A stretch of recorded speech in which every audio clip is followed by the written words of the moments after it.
प्रदेश के सभी भाई बहनों को बहुत बहुत प्रणाम। जैसा कि आज थोड़ी देर पहले मैंने बताया था कि मैं थोड़ा लाइव आऊँगा, उसके लिए ज़रूरी था कि कई भाई बहन ये कह रहे थे कि भैया आपको लाइव आना चाहिए। अब सवाल भी बहुत हो गए थे। सबसे पहले तो पूरे प्रदेश के भाई बहनों को मैं दशहरे की बहुत बहुत शुभकामनाएं देना चाहता हूँ। और निश्चित ही जैसे बुराई पर अच्छाई की जीत हुई, उसी तरीके से हम लोगों के एक सच्चे संघर्ष का सुखद अंत हो। प्रभु राम की कृपा हम सब पर बनी रहे, इसी आशा के साथ हम सब लोग आगे बढ़ेंगे। मुद्दे की बात यह है कि आज जब हम आगे बढ़ते हैं तो हमारे कुछ पुराने पूर्व के साथी विभिन्न तरीके से छल प्रपंच करके और भ्रमित करने का प्रयास करते हैं, जबकि चाहिए उनको कि सही रास्ते पर चलकर वो भी अपना एक प्रयास कर सकते हैं। और उस प्रयास में सफलता असफलता तो एक बात की बात है,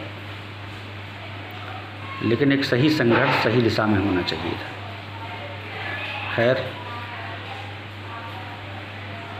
जिस गांव नहीं जाना उसका रास्ता क्या पूछना। हम अपनी बात करते हैं। आपकी लड़ाई एकदम सही दिशा में है और आप इसलिए गए हैं कि आपने फार्म भरा और आपको नौकरी नहीं मिली। देखिए, मूल प्रश्न यही है कि फार्म भरने के बाद नौकरी न देना, इसमें हमने कहाँ गलती कर दी, इसमें हम कहाँ पर किसी जुर्म के अधिकारी हो गए। बस मूल प्रश्न यहीं पे खड़ा हो जाता है। और एक बार ये सरकारें इस दबाव में आ जाएं कि इनका हर तरीके से राइट बनता है, जो कि जैसा बनता भी है, तो फिर उनको बहुत कुछ करने में ज़्यादा देर नहीं लगेगी। इसके जवाब एक बार कड़ियाँ मिलने पर बिल्कुल सीधे और सच्चे हैं, जो कि आपको हमको सबको पता है। कोई कठिन सवाल और जवाब नहीं है इसके। लेकिन मेन चीज़ है कि हर व्यक्ति अपनी जिम्मेदारी से बचता है, चाहे वो कोर्ट हो और चाहे वो सरकार है। सच्चाई के साथ उन चीज़ों का सामना नहीं करता है कोई। एक बार स्वस्थ दिमाग से, स्वस्थ मन से सरकारों को भी सोचना चाहिए कि आखिर ये भटकते हुए लोग, पढ़े लिखे लोग, आखिर क्यों ऐसी चीज़ के पीछे पड़े हैं। चीज़ के पीछे इसलिए पड़े हैं क्योंकि जितने दिनों भी संघर्ष हुआ, कई लोग ये भी प्रश्न उठाते हैं या सरकारी कर्मचारी ये कहते हैं इसको छोड़ो और आप दूसरी तरफ ध्यान दो। वो दूसरी और तीसरी तरफ तो हम सब ध्यान दे ही रहे हैं। अपने परिवार का भरण पोषण करने के लिए आपके पास भीख मांगने थोड़ी आ रहे हैं। आपके पास आ रहे हैं अधिकार के लिए। क्यों आ रहे हैं? क्योंकि आप उस चेयर पर हो, इसलिए आ रहे हैं। बाकी कोई इसलिए नहीं आ रहे हैं कि हम जो है ज़बरदस्ती कर रहे हैं। 2011 का भरा हुआ फार्म और बीएड किया हुआ शख्स जिसने टेट भी क्वालिफाई किया, यानी उसका 2 बार फ़िल्टर हुआ। सबसे पहली बात तो उसका टेट से फ़िल्टर हुआ कि 90% से अबव जनरल कैंडिडेट को लाने हैं और 5% का रिलैक्सेशन हमारे रिज़र्व कैंडिडेट भाई बहनों को मिला। और वो तय किए गए नंबरों को या परसेंटेज को क्वालिफाई करके आगे बढ़े। इसके बाद उन्होंने अपनी मेरिट में भी अच्छी परफॉर्मेंस दिखाई। सुप्रीम कोर्ट के आदेश को दरकिनार करते हुए काउंसलिंग तो करा के हज़ारों जिलों में जो है 75 जिलों में दौड़ लगवा दी। करोड़ों रुपए बेरोज़गारों का फूंक दिया। कई लोग बेचारे जो है इसमें परेशान भी बहुत हो गए।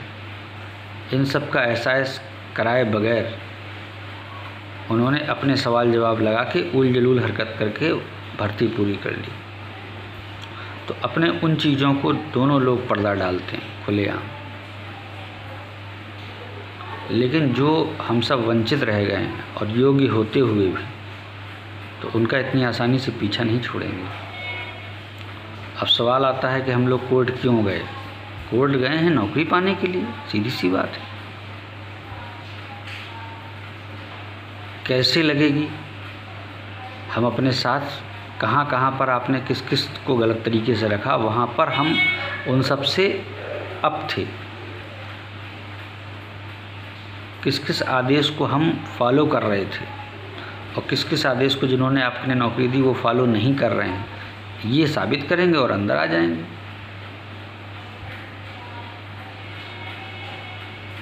और कैसे पाएंगे?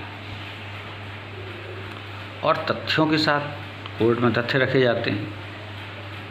सरकारें एक नहीं 1000 बार झूठे हलफनामे लगाती है, लेकिन हम सब सही, क्योंकि हम लोग के पास एविडेंस ही वही है, हम कहाँ से झूठ लाएंगे? मॉल प्रैक्टिस की बात है, 100% नहीं 200% हुई है, साबित भी करेंगे इसको कोर्ट में। मगर देखते हैं कोर्ट का रुख क्या रहता है। और दुनिया चाहे कोई कुछ भी कहती रही, लेकिन हमारे संगठन का ही विश्वास है कि हम लोग सही रास्ते पर चलते हुए सही तरीके से न्याय को पाएंगे। जो लोग जुड़ने के लिए 100% जुड़ेंगे, लेकिन सही समय आने पर जुड़ेंगे। बिला वजह कोई भी ऐसे न जुड़ सकता है, न कोई जुड़वा सकता है।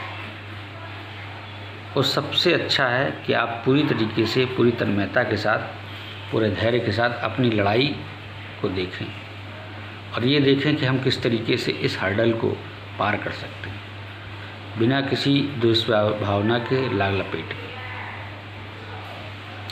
एक बार भी अगर मजबूती से कोर्ट ये प्रश्न सरकार से कर ले कि 1981 नियमावली पर ये भर्ती है कि नहीं और इस पर लिबर्टी थी तो इनके फार्म रखे हुए थे, इनका अधिकार बनता है कि नहीं, बस इतना पूछ ले इनका अधिकार बनता है कि नहीं। और ये भी संज्ञान में ले ले कि जिस फीस की आप वापसी की दुहाई दे रहे हैं वो आखिर लिस्ट कहाँ है, किसके खाते में डाला, किन लोगों को आपने वापस किया। एक बार ये तो संज्ञान में ले ले। किसी के केस को खारिज करने से पहले कम से कम इतना तो हम सब का अधिकार है कि हमें सच्चाई तरीके से हमें हमारा जो है रिज़ल्ट सुनाया जाए। अगर ऐसे ही सबकी बात सुन के निर्णय होने लगे तो हमारी बात भी सुनिए, हम तो पीड़ित हैं। पद नहीं है, इससे हमें कोई मतलब नहीं है। एज हम पर लागू नहीं होती, टेट वो भी हम पर लागू नहीं होता। जब तक नियमता था तब तक हम लोग कोर्ट में थे। इसके बाद आपने आजीवन कर दिया तो हम स्वतः हो गए। हर चीज़ हम पर लागू होती है, हमारे ऊपर नंबर भी लागू होते हैं। आप बिल्कुल ईमानदारी से उस समय तत्समय आप लिस्ट देखिएगा। नंबर तो हमारे तब भी उतने ही थे जितने आज हैं। तत्समय क्या आपने उससे कम नंबर वालों को नहीं लिया या उन जिलों में हमारा फार्म नहीं पड़ा? इसके बाद जिस भर्ती की चर्चा सबसे ज़्यादा होनी चाहिए, जिस पर आपने की ही नहीं, उसको आप बताते हैं पहले हो गया। अगर कोई बच्चा 2022 में पैदा हुआ है तो वो 2021 में किसी भी तरीके से पैदा नहीं हो सकता।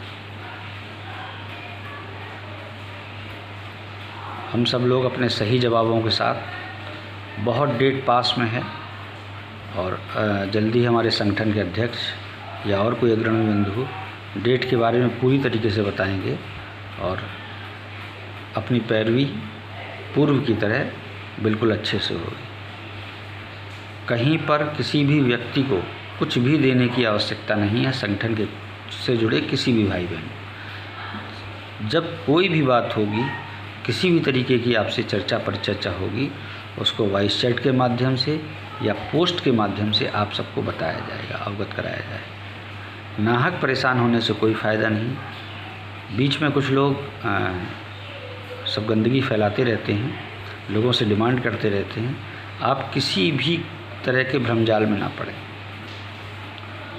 फिर से विजयदशमी की ढेर सारी शुभकामनाएं आप सबको। आप सभी स्वस्थ रहें, मस्त रहें, और इसी मंगल कामना के साथ के प्रभु राम हम सबको जल्दी न्याय दिलाएं। धन्यवाद। जय हिंद, जय भारत।